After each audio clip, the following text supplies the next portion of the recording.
His next stop was to be the house of the interpreter, who, Goodwill had told him, could give him useful lessons for his journey. It was a large and mysterious house, such as one visits in dreams. Its master, in answer to his knock, asked him what he wanted. "Sir," said Christian, "I'm here to seek your help." "Come in," said the interpreter, "and I will show you a thing or two."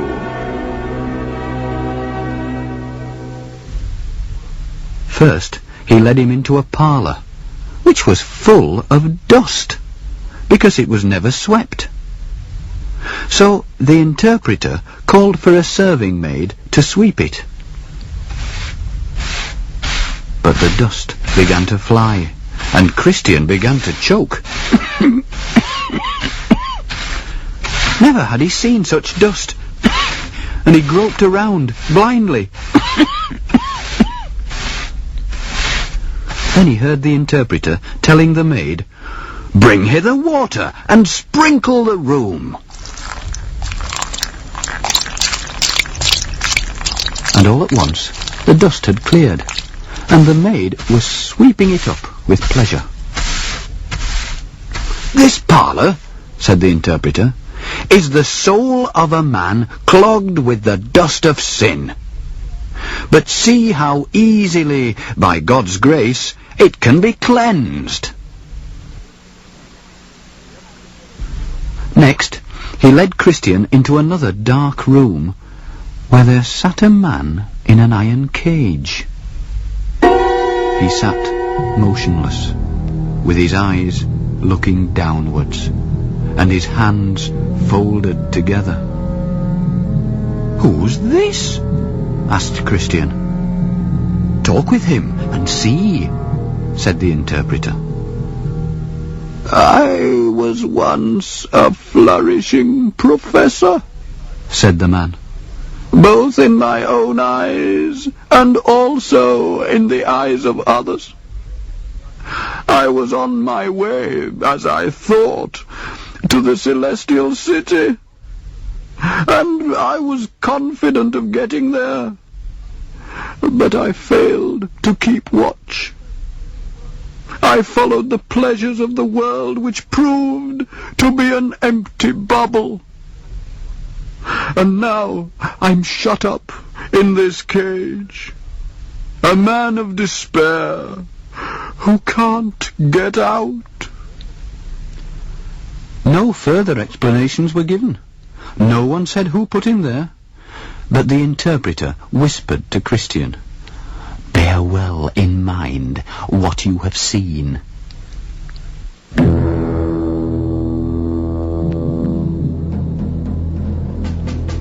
Finally, Christian was led to a gateway, like the one which he had lately entered. Beside it sat a man at a table, with a book and an inkhorn before him, to take the name of anyone who wished to pass through. But the gate was guarded by fierce men in armour, ready to do to any traveller what hurt and mischief they could. And though there stood a great company of people desirous of going in, they didn't dare. Then, as it were a scene upon the stage, Christian saw a valiant man approach. "Set down my name, sir," he said. That done, he drew his sword, and, rushing at the gate, he went to work, cutting and hacking with such deadly force that he cut his way to safety.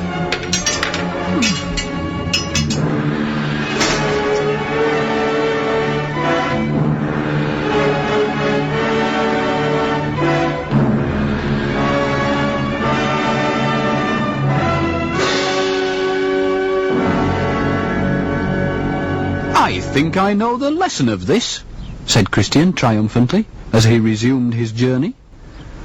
His safety would depend, it seemed, not on cleverness, but on simple courage. How his burden had got on his back in the first place, and why nobody else had burdens, as happens in dreams, we are not told. But never had he been so eager as he was now to be rid of it, and that, did he but know it, was half the battle. The road from then on was fenced on either side with a wall, and the wall was named Salvation. Along this road did burdened Christian run, or should we say he did his best to run, so far as he could, with that load upon his back. At the foot of the hill he passed an open tomb. Then, up again, upon a little knoll, he found himself beneath a wayside cross. And as its shadow fell across him, so suddenly the burden, slipping from off his shoulders, fell from off his back. It tumbled down the hill. It tumbled into the mouth of the tomb. It was never seen again. Christian kept feeling behind his back. He couldn't believe it. It was very surprising to him. And as he stood there in amazement, behold, 3 shining ones appeared. The first one said, "Your soul is now swept clean of sin." The second stripped him of his mud-stained rags and gave him bright new clothes.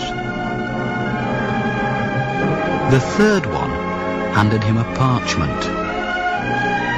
"Guard it carefully," he said, "and surrender it only when you have reached the gate of the celestial city."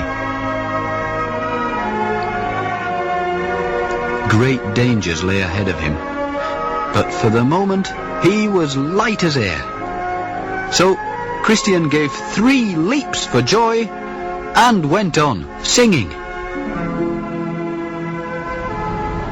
Next time we shall tell how Christian has to climb the hill difficulty, and what great troubles are caused by his forgetfulness.